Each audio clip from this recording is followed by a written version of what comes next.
Hello everyone, and welcome to WoWCast. Today we're going to talk about the next major content update, Ghosts of K'aresh. To help us uncover what's in store, I'm joined by two developers who helped bring K'aresh to life. Please introduce yourselves. I'm Drew D'Souza, and I'm a lead encounter designer. I'm Steph Yoon. I'm an associate lead quest designer, and I was also the point on this content. First things first, what is K'aresh and why now? So Caresh isn't a new term to us. You know, way back in Burning Crusade, we first heard about them when we met the Ethereals in Netherstorm. And, you know, they told us tales of Caresh, a beautiful arid homeworld for the Ethereals, until Dimensius the All-Devouring came and consumed their world soul. So we helped the Ethereals get revenge in Netherstorm, and we thought the matter was finished. And for the first time here in Ghosts of K'aresh, we'll be stepping foot on what's remaining of that planet, this shattered, void-touched land, because we've heard that evil forces are trying to resurrect Dimensius the All-Devouring, and if that happens, the Ethereals are toast, and then Azeroth will be next. Yeah, that doesn't sound too good for us. So, who's going to help us try to stop Dimensius? You know, with a threat like this, it's all hands on deck. Within the last major content update, Illyria sort of took a step back and undermined, but she'll be here front and center with her old mentor, Locust Walker, as he brings us to his old home planet. And the eager players among us will have already gone through the content in Legacy of Aerithor, where there is a feature called Lore Walking, which gives hints to sort of the content that's coming up here in Ghosts of K'aresh. In there, we learned that Venari and the brokers are interested in helping. Not only that, they've brought their entire city, Tazavesh, the Veiled Market, from the Shadowlands and placed it here right in K'aresh. So we'll be able to use that as a home base. We're going to gather as much help as we can so that we can face Dimensius in the raid Manaforge Omega. I'm excited to see Venari. I know a lot of other people are too. You mentioned the raid. Can you tell us more about that, Drew? Absolutely, there's a lot to talk about. So our raid in Ghosts of K'aresh is Manaforge Omega. It's a giant facility that's been built up on the planet to harvest cosmic energy. We're going to be fighting our way in and through it to take on Shadowguard's Ethereals, who are trying to revive Dimensius. While we're in there, we'll face down with an army of Ethereals still being wrapped, the creature they're harvesting silk from, and even a mysterious council of demon hunters that have found their way onto K'aresh. Oh, and of course, it's going to end with a cosmic level battle with Dimensius, who is the biggest raid boss we've ever made. How big are we talking? Like City of Stormwind sized? What? Yeah. Do you have any examples of boss mechanics in the raid? One that I think is really cool is actually our intro. Like I mentioned, this is a giant mana intake facility, and we're actually going to come in through the pipe where they've taken the mana. We're actually going to utilize a artifact cloak we're introducing in Ghosts of K'aresh, the Reshi Wraps, to turn ourselves into energy and trick the filtration system. So our first boss encounter is against a warden that's overlooking these pipes, and we're going to need to go in and out of energy forms to survive. I'm excited for my druid to have another artifact.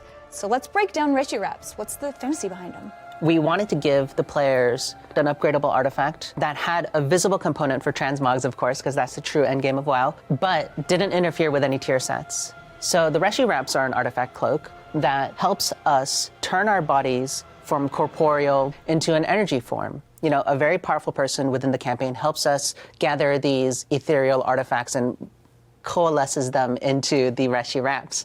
And it turns our bodies into energy form and basically allows us to see the world through the ethereal's eyes. With this, we'll be able to interface with an outdoor activity called phase diving, which allows us to enter untethered space, which is an entirely different way to look at K'aresh. It's an overlay that introduces new creatures, new objectives, new world quests, you know, new mechanics. And the cool thing about the Reshi Wraps, it sort of interfaces with so much content across Ghosts of K'aresh. You can use it in the open world, you can use it in the dungeon, you can use it in the raid, and in delves as well. Seeing the world in the eyes of Ethereal sounds really, really cool. You mentioned delves. What is the new delve coming to Ghosts of K'aresh? So we have a new delve coming in Ghosts of K'aresh, and this is called the Archival Assault. It takes place in the Azure Vaults and Dragon Isles. You might be familiar with that place, but this time it's chock full of Ethereals, Ethereal pirates, some brokers, and they're plundering the place, and we're going to put a stop to that with our buddy Bran. You'll be able to take advantage of your Reshi Wrap to unlock unique challenge gateways. They might have boss rushes or unique challenge rooms and need the cloak to access them. Additionally, we're doing a little bit of a social feature in here where you'll be able to see your friend's presence. They might be able to leave you messages. You see their ghost running around where they died, maybe. What? Yep. So I can make fun of my friend dying in a certain place. And speaking of dying, let's talk about our nemesis for this season. Okay. You might be familiar with her. Her name is Nexus Princess Kaiveza. you have unfinished business with her in Nearby. She's got a whole new bag of tricks for you. She's not going to hold back this time, and it's a 1v1 scenario, so buckle up. That's so exciting. I loved her fight in Nerebar Palace, and so I was always wondering where she vanished off to, because you don't actually defeat her. Let's head back to the outdoor world. What can we do on Caresh? Yeah, there's two major systems. The first one is called ecological succession. When we met the ethereals for the first time in Netherstorm, the two things that I noticed were their energy forms and their really cool ecodomes, right? These systems that allowed them to create biomes inside that didn't match what was outside. And here, basically, you'll be helping run one. Venari is trying to bring life back to those shredded parts of Caresh. And with that, she needs your help to fill it with animals and creatures that really thrive in the Caresh ecosystem. What this means is that she'll ask you to go back to previous zones, get animals, and experiment and see if they can survive in the Caresh ecosystem, and then release them to create a thriving ecology. Think of it as like a void Jurassic Park, where you're just sort of like trying to make sure that this beautiful place can thrive. The other feature I want to talk about is phase diving. I already mentioned it a little bit when I was talking about the Reshi wraps, but it's basically an overlay across all of Caresh, where you get to switch to energy form and enter untethered space to access a whole slew of new content. You can expect to see anything that you normally see in the outdoors, treasures, rares, lore objects, all that. But there's also things that are unique specifically to phase diving. One of the features that I can talk about here is called warrants, where you're going to be helping the Constable of Tazavesh hunt down notorious monsters. I am looking forward to also building my own ecosystem. That sounds so cool. Anything with animals, you got me sold. Earlier we spoke about the new raid. What else is coming to Season 3? Oh, there's a lot to talk about here. So first off, we have a new dungeon coming with Ghosts of K'aresh. It's called Ecodome Al'dani. It's very important to the Ethereals. It's a 3-boss dungeon. We're going to be fighting through Devourers, invading one of these places, eating some of the wildlife Steph talked about earlier. That's bad. We're also going to be fighting off a force of Wastelanders that have taken over this place. We're going to fight our way through and figure out why they want this place. One more note with this dungeon is it'll be immediately available on normal, heroic, and baseline mythic with the update on Ghosts of K'aresh. I think the really cool thing about Ecodome Al'dani, too, is that the canonical route that the storyline takes place is the campaign, the raid, and then Ecodome Al'dani. And that's not a thing that we do often, So I'm really looking forward to seeing how people react to this cadence. So what are the dungeons in the dungeon pool? Oh yeah, let's dive into that as well. Let's talk about the returning ones first. So we're going to head back to Revendreth and visit our friends, the Venthyr and the Halls of Atonement. So the next two, like Steph mentioned, Tazavesh is coming back, so we said Tazavesh should come back. Of course. That was a mega dungeon when it was first introduced, so we're going to break it in 2 pieces, of course. We're going to have Tazavesh Streets of Wonder, where we're actually fighting through the markets and bazaars and streets of Tazavesh, chasing down Solia. And then we'll have the second half, which is Solia's Gambit, where we're chasing through portals and eventually having our final showdown. Tazavesh will also be returning as a mega dungeon experience in Ghosts of K'aresh. Starting with Season 3, you'll be able to play it in hard mode as the baseline mythic difficulty.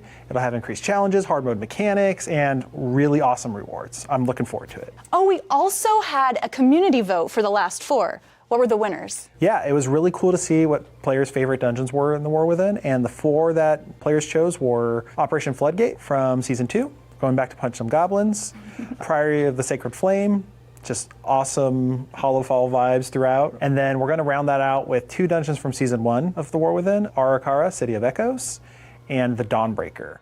Just quick note for the Season 1 dungeons, we are going to take a pass, on the visuals, the combat pacing, the cast times, the number of abilities even, to make sure they're aligned with Season 2 dungeons. Are there any other important notes for players to know about for Season 3? Actually, not directly Season 3 related, but on the day of the update for Ghosts of K'aresh, you're going to have access to non-bountiful delves and all Season 3 dungeons for heroic and mythic, baseline mythic difficulties. That means there will be Season 3 tuning in there, but also Season 3 rewards. You can get yourself a head start. Of course, Mythic Plus and the raid will open the following week, but you should have plenty to sink your teeth into on day 1. And oh yeah, one more thing. We've heard feedback for a long time now about how dungeon checkpointing works, especially in like Mythic Keystones where your timer's ticking down and whatnot. We're going to revisit our philosophy there on how long these how long a run back is and when they unlock, and we actually want to visualize some of this in game through what we're calling waystones. So as you unlock checkpoints, you'll have an icon on your map, and you'll also have these stones that warp in and show you, if I release, this is where I'm coming back. I don't want people asking that question anymore. That is so exciting because I can't remember for the life of me every checkpoint in a dungeon, so thank you guys. And what about class sets? Yeah, there's new set bonuses to talk about as well. In Manaforge Omega, we're trying something different with the set bonuses. Up until now, they've been focused on your spec or your class. With this update, we're actually going to target your hero talents. So in my case, I play an arms warrior, I play Colossus. I'll have bonuses targeting Demolish, but I'll still have spec hooks if I'm like a prot warrior versus an arms warrior to make sure that they're still competitive. We got you on the spec level, but we're targeting hero talents. Oh, that sounds really cool. Yeah, and players can look forward to a lot of class updates as well. You know, a lot of talent updates for specs such as Brewmaster Monks and Unholy Death Knights. Now, along with Season 3's PvE content, there's also a new PvP season. There are several PvP talents that are being updated as well. And for those of us who like outdoor world PvP, there is an entire island called Vanquisher's Wake. I'll be avoiding that. And I'll be there. Yeah. Of course you would. Before we wrap up, what are you both most excited for in this update? For me, I'd have to say it's Dimensius. That's going to be a cosmic level encounter. There's planets blowing up. It's awesome. Huge laser beams, you name it. Additionally, I think we have a really awesome dungeon pool this season. I'm excited for players to check out Tazvesh hard mode. I am also really excited about Dimensius, you know, like such a glow up from the blueberry that he was before. Baby blueberry. But the thing that I'm most excited about, we're in the War Within, and the War Within is part of the World Soul Saga, a trilogy of expansions that, you know, like interweave their story all throughout. And so the campaign and the story within Ghosts of K'aresh will matter so much more to the next expansion than it has ever done before. I'm really looking forward to seeing how players go through the campaign and absorb the story. I'm excited for everything you guys have mentioned. That's Ghosts of K'aresh, the void-touched major update coming to the War Within. Thank you, Steph and Drew, for hanging out with me and putting all your hard work into this update. And thank you all for watching. We'll see you in Caresh.